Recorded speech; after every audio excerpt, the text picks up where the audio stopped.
February 23rd, 1997. Theater Sinai Hospital, Los Angeles.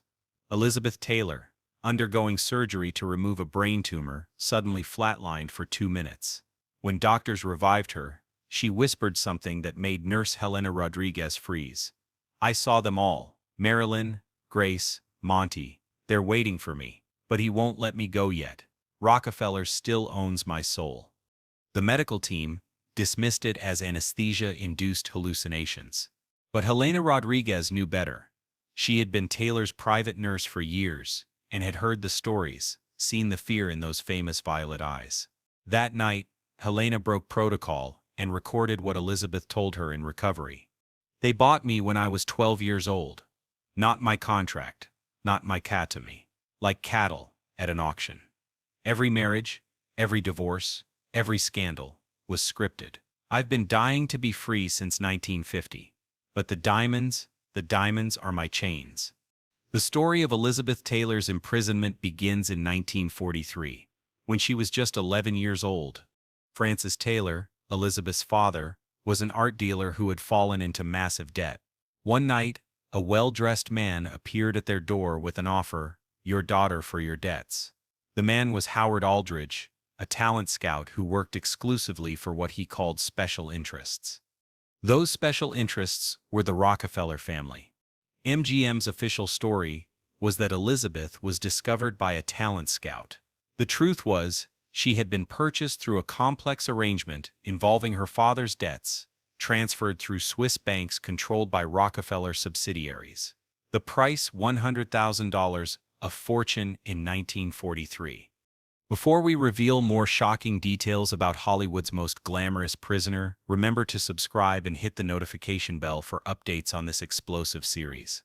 Elizabeth's mother, Sarah Taylor, kept a diary that was discovered after her death in 1994.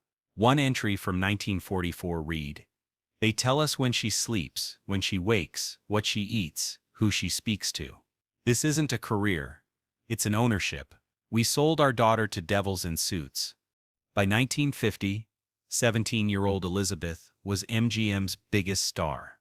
But she was also beginning to understand her situation.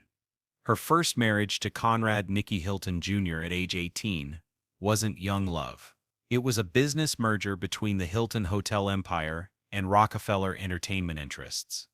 The marriage lasted 8 months, not because Hilton was abusive, as the official story went, but because Elizabeth discovered documents in Hilton's safe that revealed the truth. Their marriage contract included clauses about offspring being property of the partnership, and Elizabeth's film revenues being redirected to Rockefeller-controlled accounts. Elizabeth fled to the Mexican villa of her friend, actress Maria Felix. There she met Michael Wilding, a British actor 20 years her senior. She thought marrying him would free her from American corporate control. She was wrong. Wilding, it turned out, had massive gambling debts to British casinos, secretly owned by the Rockefellers' European partners. Their marriage was allowed to proceed because it served a purpose, establishing Elizabeth as an international star who could open markets in Europe. But the real prison began with husband number 3, Michael Todd. Todd was a producer, a showman, and according to discovered documents, a Rockefeller operative. His job was to control Elizabeth completely. He did this through a brilliant manipulation. Diamonds? The famous diamond collection that Elizabeth Taylor would become known for. It started with Todd. Each piece was carefully selected, not just for its beauty, but for its origin. Every diamond came from Rockefeller-controlled mines in South Africa. Every piece was registered, documented, tracked. Elizabeth couldn't sell them without permission. She couldn't even wear them without approval. They were beautiful, priceless, and they marked her as property. Todd died in a plane crash in 1958. The official cause was mechanical failure, but investigators found something strange. Todd had been scheduled to fly the next day. He suddenly changed his plans after receiving a phone call from New York.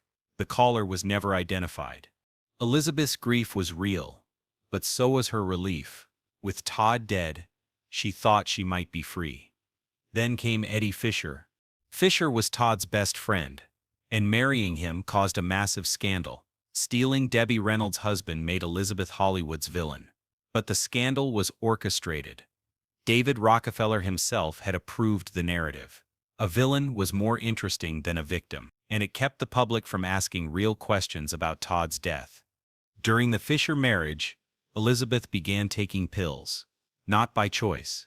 Dr. Max Jacobson, known as Dr. Feelgood, was assigned to her by the studio. His injections contained methamphetamines and tranquilizers, the same cocktail given to Marilyn Monroe. The goal was control through chemical dependency.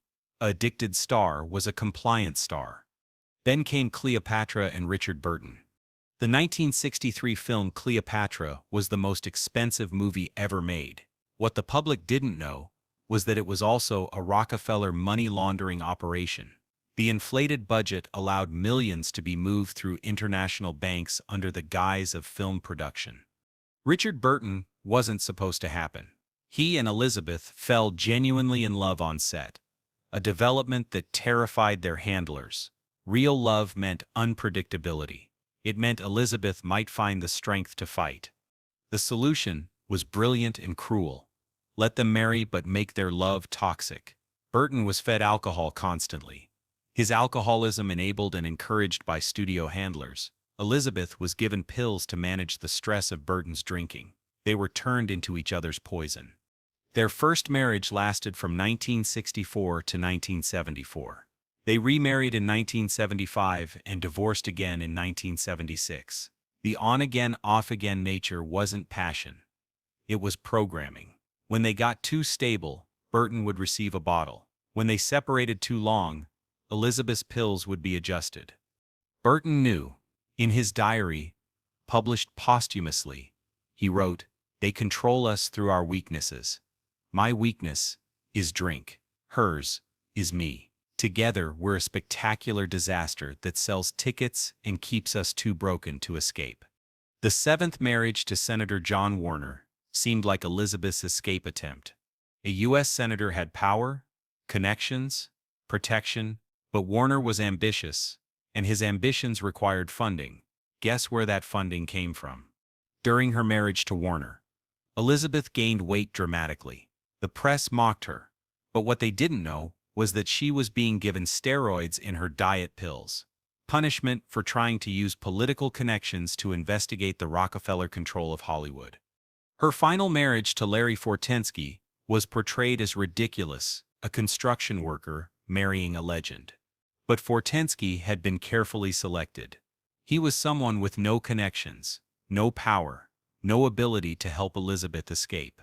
He was a babysitter, hired to watch an aging asset. Throughout all 8 marriages, the diamond collection grew. By the 1990s, it was worth over $150 million. But Elizabeth couldn't sell a single piece without triggering a clause in her contracts that would destroy her financially. The diamonds were her cage, beautiful bars that everyone envied. In 1985, Elizabeth started her AIDS Foundation.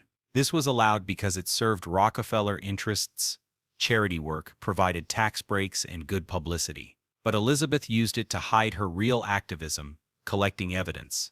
She began secretly recording conversations, copying documents, building a case. She connected with other controlled stars. Comparing notes, she discovered the pattern. The drugs, the marriages, the scandals, the deaths. In 1991, she arranged a secret meeting with journalist George Masters. She was going to reveal everything. The night before the meeting, Elizabeth collapsed and was rushed to the hospital. She survived, but Masters died in a car accident the same night. The meeting never happened. Dr. Arnold Klein, Elizabeth's physician, made a startling confession before his death in 2015. Elizabeth Taylor was the most monitored patient I ever had. Every medical decision had to be approved by lawyers in New York. They decided her medications, her surgeries, even her diet. I was told if I deviated from their instructions, my medical license would disappear. The brain tumor that appeared in 1997 was suspicious. Elizabeth had been complaining of headaches for years, but scans ordered by her personal doctors were always canceled or lost. When the tumor was finally discovered, it was almost too late. During her recovery, Elizabeth told Helena Rodriguez the full truth. "Every diamond I own has blood on it. Not African blood, Hollywood blood. Each piece represents someone they destroyed. The Krupp diamond, that was for Marilyn. The Taylor Burton diamond, for Grace Kelly. The Prince of Wales plumes, for Monty Clift. I'm wearing a graveyard, and when I die they'll auction it off and buy new souls with the proceeds." Elizabeth also revealed the existence of the Purple Room, a secret meeting place in the Rockefeller Center where the fate of stars was decided. She had been there once, in 1969, summoned to discuss her future utility. David Rockefeller sat at the head of the table. She recalled. He had files on everyone. Not just stars, politicians, journalists, judges. He looked at me and said, "Elizabeth, you're our most valuable asset. Not because of your films, but because everyone watches you. When you marry, divorce, gain weight, lose weight, take diamonds, give to charity, you're teaching the world what to value. You're showing them that glamour is worth any price, even freedom." In her final years, Elizabeth tried one last time to break free. She planned to sell her entire diamond collection and use the proceeds to expose the truth. The auction was scheduled for December 2011. Elizabeth Taylor died on March 23, 2011, 8 months before the auction. The official cause was congestive heart failure. But her nurse, Helena Rodriguez, noticed something strange. Elizabeth's medication had been changed 2 weeks before her death. The new prescription came from a doctor she had never met, authorized by lawyers she didn't know. The diamond auction went ahead as planned. It raised $116 million. The buyers were mostly anonymous, bidding through proxies. But investigation revealed that over 60% of the pieces were purchased by companies that traced back to a single source: Rockefeller-controlled investment funds. The diamonds had returned home. Elizabeth's final recording, made a week before her death, contained this message: "They gave me everything. Everyone dreams of fame, fortune, diamonds, love, but it was all synthetic. Every emotion was chemically induced, every relationship was a business deal, every jewel was a chain. I spent my life in a golden cage and everyone envied the bird inside." If you're watching this, remember, when something seems too beautiful to be true, it usually belongs to someone else, and that someone owns you too. The recording was meant to be released after her death. It never was.